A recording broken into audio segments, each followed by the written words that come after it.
Hi, everybody.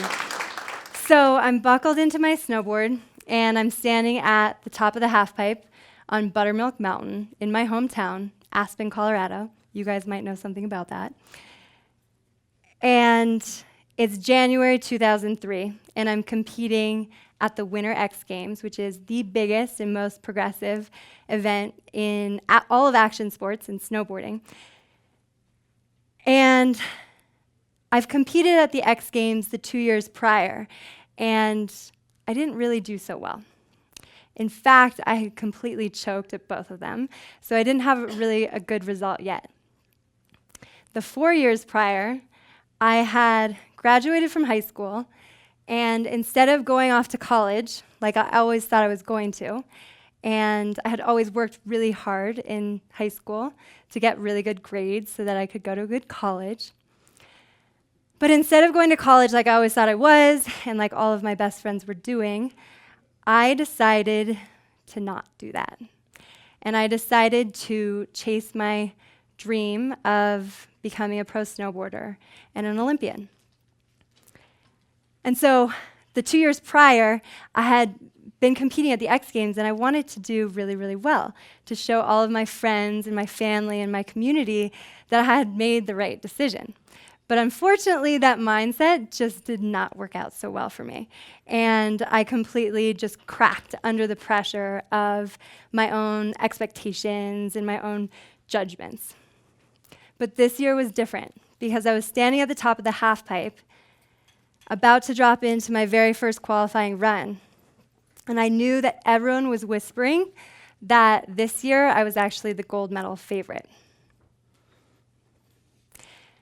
Because I had just learned a trick that no other girl was doing. It's called the Crippler.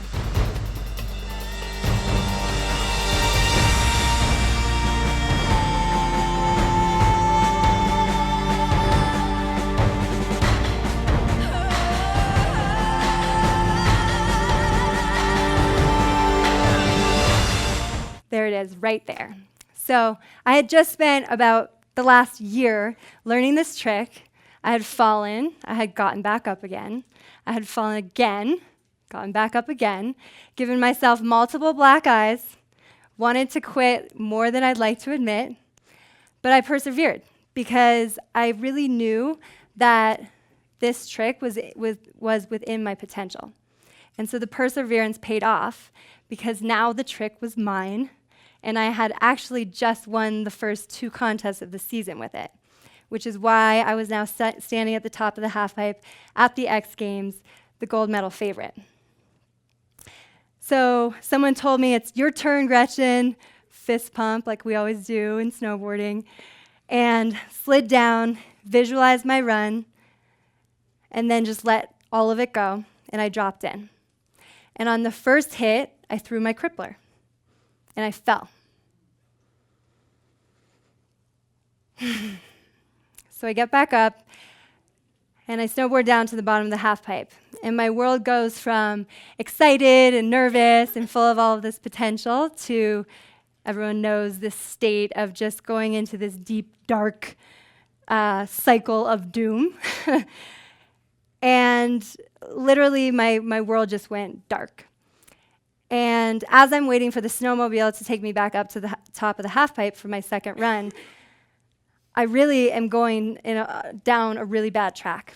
And I get on the snowmobile, and as I'm snowmobiling up to the top of the run again, in this 30-second run, my thoughts go something like, "Good job, Gretchen, you're supposed to be the gold medal favorite, and now you're not even gonna make it to finals." And then I took it even a step further, and I started visualizing myself not making it to finals, and was justifying, when I don't make it to finals, it's gonna be okay, because I still have friends that love me. I still have a family. You guys all know what I'm talking about here, right? So in that moment, I realized what's happening.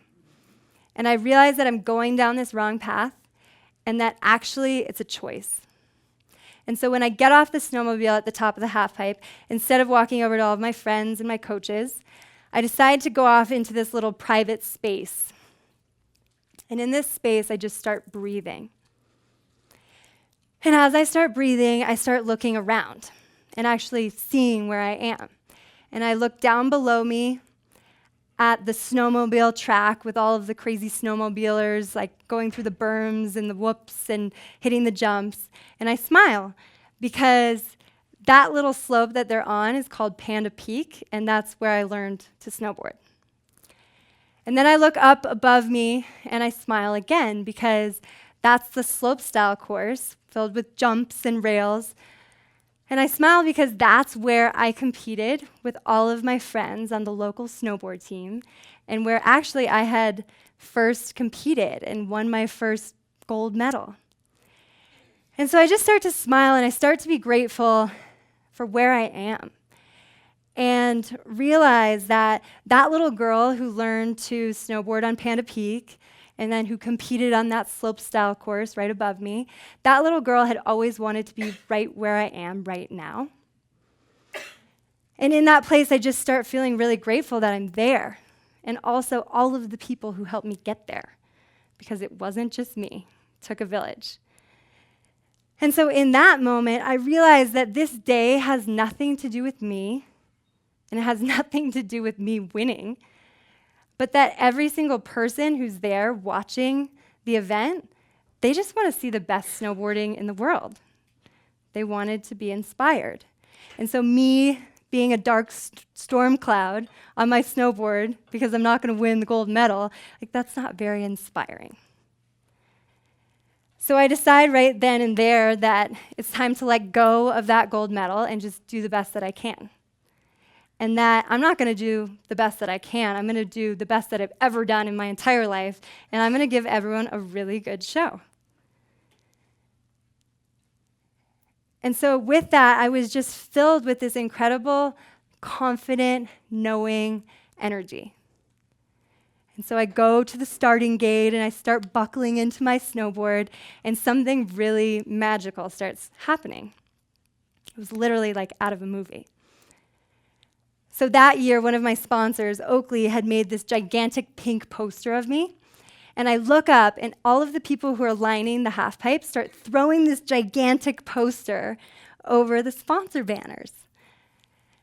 And that's when I realized that I have aligned myself back up with my full potential, who I really am, what I'm capable of, and that lower self that was so stuck on winning, gone.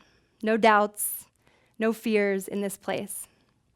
And so I drop into my second run, and I end up going from last place in my first run to first place, and ended up going on to finals and winning my very first X Games.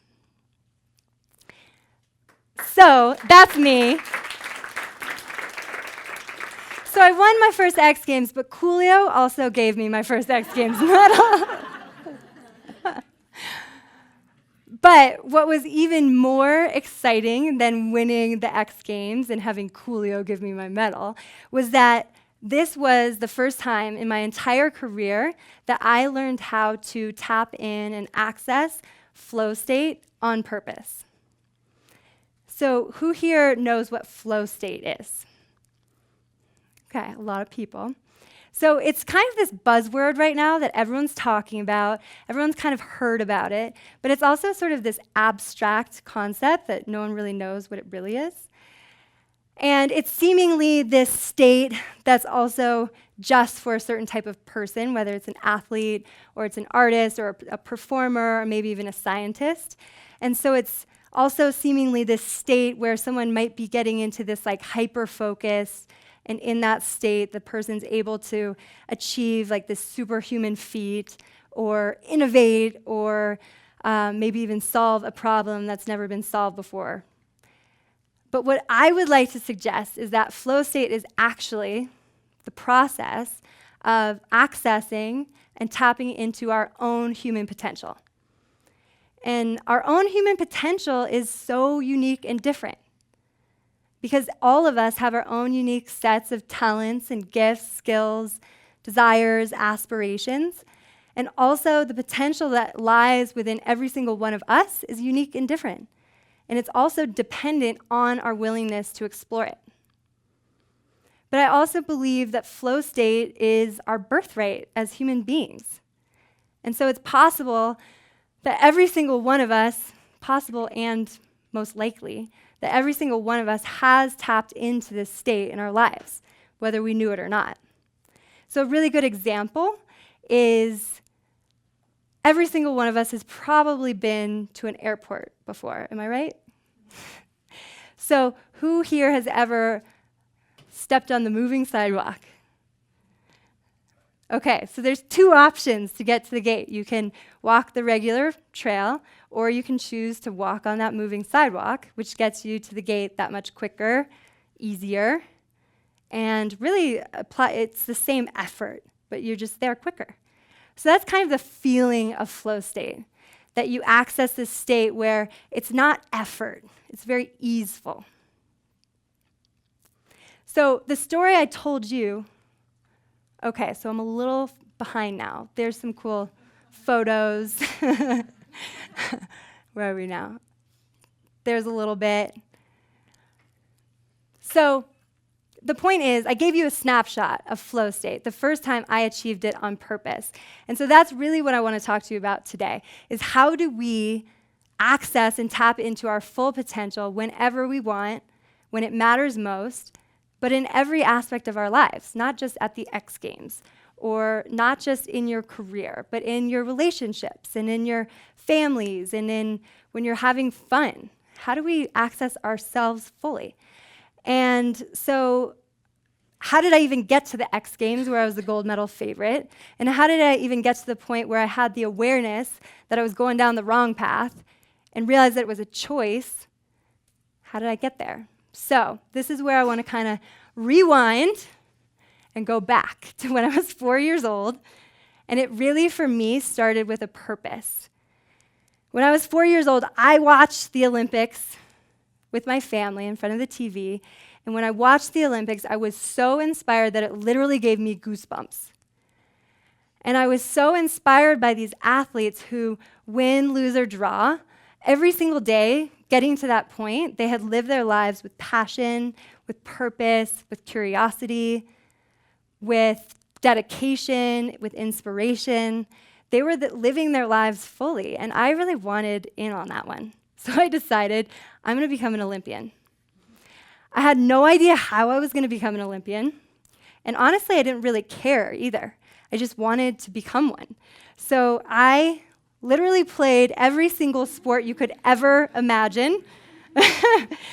I'm also a very competitive person, so obviously this is a potential that's in me. I was also born into this very active family where we were always doing some sport. I have 3 brothers, 2 older, 1 younger. So I've always been a very competitive girl. But so I played soccer, I played tennis, I was on the swim team, I was on the diving team. And so whatever I was doing, I swam, I ran, I kicked as hard as I could whenever I could, because that was the only way I knew I was going to achieve my goal. My family moved to Aspen when I was 10 years old. And so my dream didn't fade, it just transitioned. So because I couldn't be on the swim team anymore, I traded in my swimsuit and my goggles for a pair of ice hockey skates. And then I traded in my tennis shoes and my tennis racket for some really baggy pants and a snowboard. The interesting part about me choosing snowboarding is when I chose it, it was the farthest thing from being an Olympic sport. In fact, it was actually it wasn't even considered a sport at the time. It was still a fad, and it wasn't allowed on most mountain resorts. And I love that. I love that it was free and it was creative and that it was a culture of people who were basically making up the rules as we went along. And so I didn't care that it wasn't an Olympic sport because I realized that that's what I wanted too. And so I snowboarded, and I snowboarded every single day that I could. And in 1998, snowboarding was inducted into the Winter Olympics in Nagano, Japan. And that was for the first time in my life when I realized that I wanted to go to the Olympics for snowboarding. And so that realization was one step, but actually having the courage to act on it was a whole other ballgame. Because the very next year, in 1999, when I was a senior in high school, I had to make the leap of faith. to really go after this passion and this curiosity and this purpose. And it was a really hard decision because Aspen is filled with type A people who are super smart, who get things done, who go to the best colleges. And I'm that way too, by the way. But I wasn't choosing that. And so I doubted myself, and I feel like there were a lot of other people who doubted my decision. And by the way, there was still this incredibly negative connotation around what I was doing, because even though it was in the Olympics now, it still was not allowed on Aspen Mountain. So I took that leap of faith, and really my fear of not trying was so much stronger than my fear of failure. So that's what helped me get through it. And a year later, I was invited onto the US snowboard team, and then a year later, I got to have my first crack at going to the 2002 Winter Olympics. And that experience was terrible. It was terrible. I wanted to be an Olympian so badly that I physically made myself sick before every qualifier. Also, I knew that I had to separate myself from everyone else, so I started doing this trick called the Crippler. But in my constricted state and this pressure, that enormous pressure I was putting on myself, I was doing this trick, and I was doing it in such a stressed out way that I was hurting myself. Black eyes. We went through this. And so when I ended up tying with my best friend for that last Olympic spot, and it actually came down to a triple tiebreaker, not just a tiebreaker. And when I found out that she was going and I wasn't, the first feeling that I had was relief. And that was so disturbing to me that night I vowed to myself that I would never let anything get in the way of my full potential like I had let those Olympic qualifiers do. And so in that place, I decided that being a pro snowboarder and enjoying myself every single day and pushing myself and learning and growing and every single day working towards my goal of one day becoming an Olympian, regardless if I actually became an Olympian or not, that was enough. Because me getting to enjoy what I love to do every single day, that was a pretty good deal. So I shifted my consciousness from this fear and this threat and something to lose into an opportunity and a challenge. And in this place, I also chose joy. And that opened me up into a whole new realm of opportunity where I started doing the Crippler and I started landing it. And then I didn't just start landing it, I started stomping it, which is how I ended up winning those first two contests before the X Games, and which is how I found myself at the top of that half pipe, the gold medal favorite. So what I want to end with is I believe that there's a bit of a formula to this process, and I believe that it always starts with a passion, a curiosity, or a purpose. And I think really at the end of the day, those three qualities are the exact same thing, but in different disguises. But it takes courage to actually act on those. So identifying them is one thing, but then having the courage to actually choose them is another. And when you do, that is the beginning to your path of flow state and your ultimate human potential. And along the way, you're going to face challenges, you're gonna be afraid, you're gonna doubt yourself, you're gonna have perseverance because you're being fueled by something much bigger. You're also gonna hit up against walls and you're gonna have to learn to transition and to pivot. You're going to tap into your own inner wisdom and you're also going to have to listen to it. And really, at the end of the day, this is the path to a life of full potential, of flow, of success, of innovation. And quite honestly, in my eyes, it's the only way to live.